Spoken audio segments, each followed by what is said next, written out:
Allez, yo les gars, j'espère que vous allez bien, bienvenue dans cette vidéo. Aujourd'hui on va parler du chapitre 1082 de One Piece. Je n'ai pas besoin de faire le clap parce que normalement j'ai un micro ici qui me permet de directement mettre le son dans la vidéo. Donc installe-toi confortablement, on va parler du chapitre 1082 et de l'avènement du clown Baggy qu'on a pris pour un clown mais qui se trouve avoir plus de charisme, de vision et une position, hein, choisissons nos mots avec soin, plus intéressante que Mihawk et Crocodile, mais ça j'ai envie de dire pourquoi pas, mais aussi plus remarqué que Shanks le Roux. Puisqu'on va comprendre, on va apprendre pourquoi est-ce que Baggy n'a pas rejoint Shanks, on va comprendre un petit peu la vision qu'il a de celui-ci, on va comprendre aussi son choix directement de monter son propre équipage. Jusqu'ici, on se disait, Shanks a plus ou moins réussi sa vie et Baggy non. Et en fait, c'est un peu plus subtil que ça, c'est un peu plus compliqué que cela. Et ça mène aussi une interrogation sur le personnage de Shanks. Pourquoi est-ce que tu as refusé de chercher le One Piece durant toutes ces années ? Pourquoi est-ce que, quand tu étais sur le bateau de Roger, tu as décidé de rester avec le Baggy le clown et de ne pas aller directement sur l'Octel, la dernière île? C'est un peu bizarre, t'es un pirate quand même. Je veux dire, t'as une certaine envie, t'étais l'étoile montante de la nouvelle génération, comme nous dit Baggy. Je trouve ça bizarre qu'avec un large sourire, et relisez le tome, relisez le flashback de Den, il a un large sourire, je pense, quand il dit non, je vais rester avec Baggy, il a l'air malade. Mec, pas à moi, pas à nous, il y a quelque chose. Alors je sais qu'il y a une grande théorie qui dit que oui, le secret de Roger qui a fait pleurer Shanks serait de lui demander d'attendre 25 ans que Nika se réveille, que Nika revienne. J'espère, si c'est le cas, qu'il a donné une chaise pliante Quechua à Shanks pour qu'il attende, qu'il lui a donné quelques magazines, parce que mon pote, c'est pas ce que tu dis à ton protégé. C'est pas ce que tu dis à quelqu'un que t'aimes bien, tu lui dis pas attends 25 ans. Enfin, vis tes rêves, on est dans One Piece, un manga sur les rêves, sur la liberté, sur l'accomplissement de soi, sur une chasse au trésor, et toi, ton préféré, tu vas lui dire oui non, toi tu vas pas faire de chasse au trésor, tu vas pas faire le pirate, tu vas pas chercher le One Piece, toi tu vas attendre. C'est un peu dégueulasse, c'est le dernier ordre qui donne Gold Roger aux abords de la mort. Mon trésor, vous le voulez, allez le chercher. Et il dit à Shanks, non mais toi tu attends. Toi tu attends 20 minutes, voilà. T'as un petit banc, un petit coca, un Capri Sun, tu vas attendre. Non, pour moi ça peut pas être le personnage de Shanks. Je suis désolé. Il a un autre rôle. Il a un autre rôle, celui que je vous soumets directement dans la vidéo.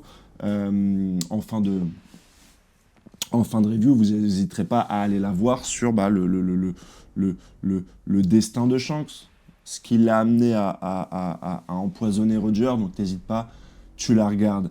Mais avant de parler de tout ça, on va commencer par la fin du scan aujourd'hui, et notamment Sabo, qui est encore vivant. Je sais pas si ça a déjà surpris quelqu'un, les fausses morts de Sabo à répétition. C'est pas le personnage le plus important, mais ce qui va être par contre intéressant, c'est qu'il va nous raconter ce qui s'est réellement passé durant la rêverie. On va peut-être donc avoir un flashback, et donc plus d'informations sur Im-sama, puisqu'on commence à avoir l'échiquier géant du monde de One Piece qui se met en route, des gens qu'on n'avait pas l'habitude de voir qui se confrontent, qui combattent, Garp, Aokiji, Barbe Noire, Law, Kid, Shanks, Marco, Dr Vegapunk, Kizaru, José Juan de Grofei. Il est temps peut-être de lever le voile, d'expliquer non pas l'origine de Im-sama, parce que ça serait un petit peu précoce par rapport à l'histoire, mais au moins nous raconter son but, son objectif, ce qu'il veut. Est-ce qu'il possède réellement une arme antique avec laquelle il aurait détruit Luluziane? Qu'est-ce qui s'est passé durant cette rêverie? Où en est l'état du gouvernement mondial? C'est des choses qui sont intéressantes à savoir dans ce monde de branle-bas, de combat, dans ce monde qui se retourne. Et un des faits qui nous est présenté directement dans ce chapitre, c'est le meurtre de T-Bone par une population chauve, le lapsus révélateur, par une population pauvre. Et ce qui est très intéressant, c'est que le crime est presque expliqué. On te dit que c'est une population pauvre qui est tellement pauvre, qui a tellement pas d'argent, que pour elle, le symbole de la justice tel qu'il l'est incarné par la marine ne signifie rien. Je te tue pour manger. Je te tue pas parce que tu incarnes la justice, ou je suis du côté des pirates, ou parce que j'ai des rêves d'aller avoir le One Piece. Je suis pas du tout dans la confrontation. C'est primaire. Mon geste est primaire. On est une population qui meurt de faim. Et pour cela, on est prêt à tout, quitte à tuer un amiral de la marine, à se retourner contre les gens qui sont censés nous protéger pour pouvoir manger. Ça en dit long sur la justice, ça en dit long sur les symboles. Qu'est-ce que vaut un symbole face à des besoins primaires tels que le besoin de se nourrir? C'est ça un petit peu qu'on voit directement dans ce chapitre-là. Et Baggy le clown, qui représente la Cross Guild, qui représente finalement le mal, est plus nécessaire à un démuni qu'un symbole de justice. Et ça, c'est beau. Et ça, c'est très très beau. Et quand Baggy prend sous son aile cette personne qui n'est pas fière de son meurtre, qui n'est très certainement pas un combattant, qui agit uniquement par pulsion pour répondre à ses besoins primaires. On revient encore dans One Piece sur ce sentiment de manger, de nourriture, de manque. C'est quelque chose de très fort chez Eiichiro Oda. Je suis en train de relire le tome 104 de One Piece, et la dernière phrase que dit Monkey D. Luffy à Kaido quand il lui pète la gueule, c'est « Plus jamais les gens ne mourront de faim ». On est vraiment sur cette symbolique-là dans One Piece. On l'a aussi avec Sanji, depuis l'époque de Sanji, où son daron, le cuistot là, mange son yep, pas son daron, mais tu m'auras compris, son maître de cuisine. Je me souviens plus de son prénom, mais tu me le diras directement en commentaire. C'est un symbole très fort. C'est quelque chose de très intéressant, de très important. Et ça donne du crédit et à Baggy le clown, parce qu'il devient utile, quelque part, dans ce monde où les gens meurent de faim, où on se bat pour la justice et pour le One Piece, mes frères. Il y a des choses plus importantes, et c'est lui qui s'en occupe.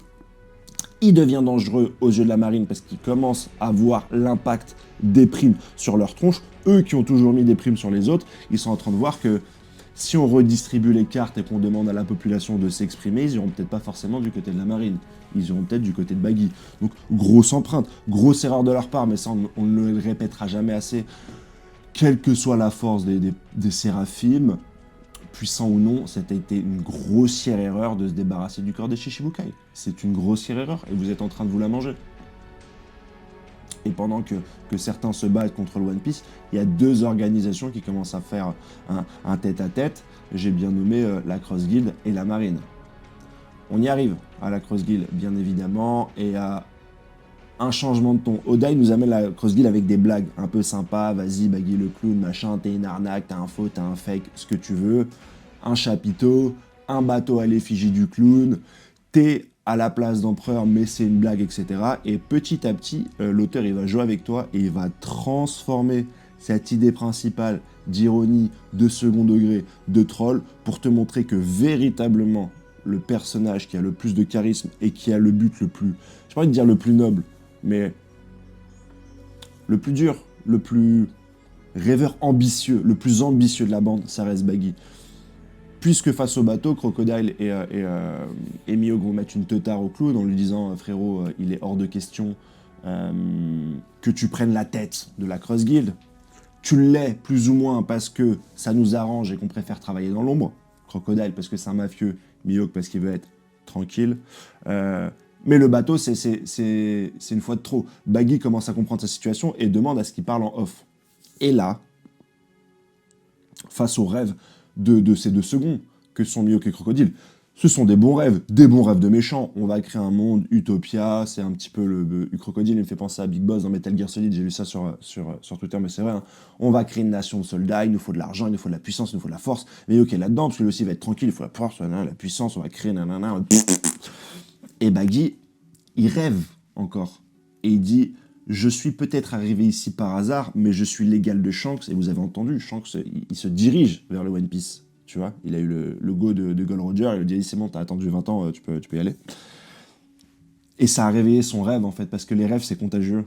Et surtout les rêves que t'as partagés étant enfant, comme les deux, lorsqu'ils étaient sur le bateau de Gold Roger. Et Baggy va s'exprimer sur son rêve. On en est là. Allons choper le One Piece. Et Mihawk Crocodile, empli de puissance que sont ces deux personnages, Mihawk le plus grand sabreur ou pas, Crocodile qui nous a quand même fait une démonstration de sa puissance dans une partie très ancienne de One Piece, mais qui est remonté sur Marineford et qui a conservé un charisme débordant. Voilà. Sont dépassés par l'ambition de quelqu'un qui considère comme beaucoup plus faible physiquement. Et cette personne qui n'a même pas un physique sur lequel compter, va pourtant, je dirais presque, asservir des personnages beaucoup plus puissants que lui, que son Mihawk et que son Crocodile, parce qu'ils sont cuits.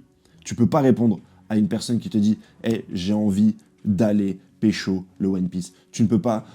Tu deviens un gagne-petit avec ton histoire d'utopia, de pouvoir, de machin. C'est pas ça le jeu. Et même Mihawk qui va le confronter en essayant de lui faire peur, en lui disant mais attends, mais tu crois qu'on va affronter Barbe Noire, tu crois qu'on va affronter Shanks, tu crois qu'on va affronter Monkey D. Luffy pour toi? Il dit mais c'est pas ça le jeu. T'as pas compris. T'es dicté par la peur. T'es dicté par la puissance, par les combats de puissance. C'est pas ça le jeu. On est dans une chasse au trésor et on a toutes nos chances. Parce qu'il faut être plus malin, parce qu'il faut être plus intelligent, parce qu'il faut anticiper les mouvements de l'ennemi. C'est pas une question de puissance et ça rejoint les mots de Barbe Noire. Il y a certaines batailles qu'on ne gagne pas avec les poings. Les hommes ne cesseront jamais de rêver. Et là, t'as Baggy le clown qui le fait. C'est pas qu'il le dit. Il te fait pas une belle parole, il le fait sous les pieds de Mihawk ou de Crocodile.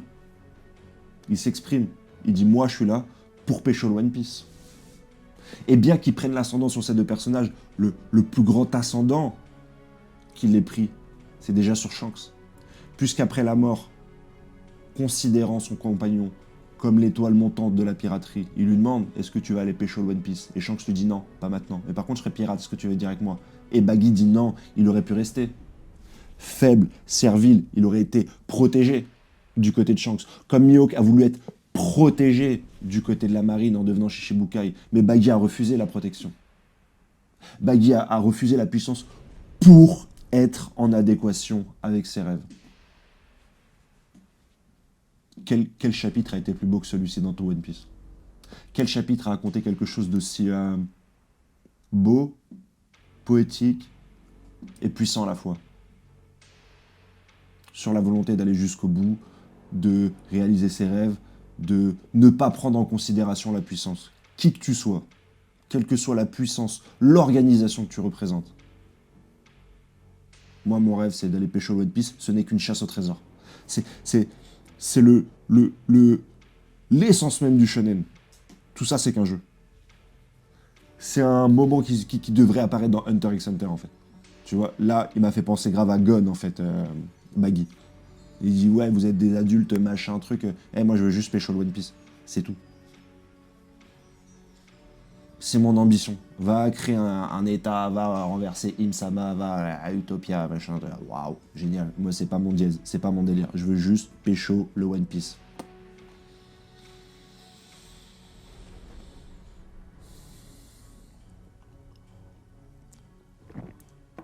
J'ai rien d'autre à dire.